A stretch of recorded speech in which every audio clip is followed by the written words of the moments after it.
Hey everyone, this is Jerry Miculek, and this is Wheel Gun Wednesday.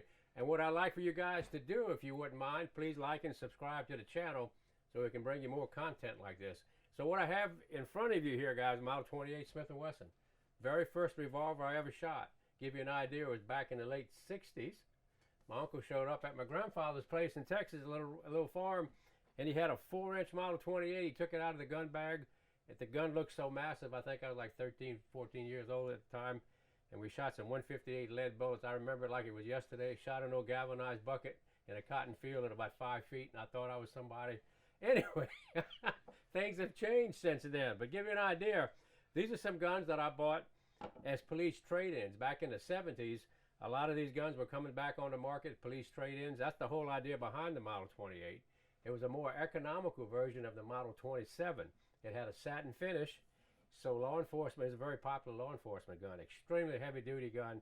You can shoot 357s in this thing until you're tired of looking at it. And I did that. I shot this gun, I don't know how many 100,000 rounds.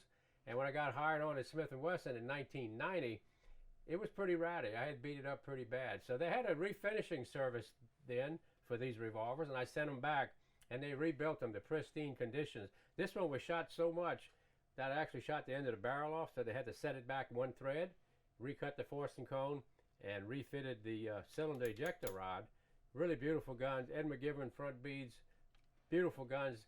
The factory guns, when they were issued, had a lot smaller stock than this.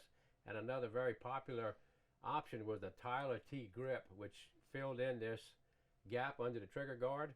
And my grips that I had come up with, my competition grips, did that to begin with, so that trigger guard doesn't beat your finger up really bad. So the Model 28 guys, rugged guns, they start to have some collective value now.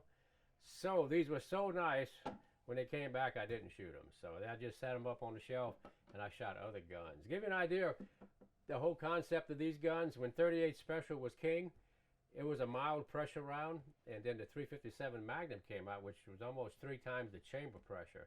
So Smith & Wesson on the end frames adapted the bigger guns to that caliber.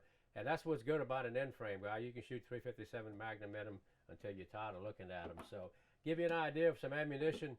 38 Special, usually the 158 grain round nose, and that's what we used to reload and shoot a lot of in these guns. Just basic lead, real cheap. And I can remember going to the old gun stores and looking for powder, remnants, and what have you. And at one time we were loading 38 Special with our own cast bullets for under 50 cents a box. Give you an idea what you could do if you have more time than money. Anyway, so that's 38 Special, 158 lead, 357 Magnum now.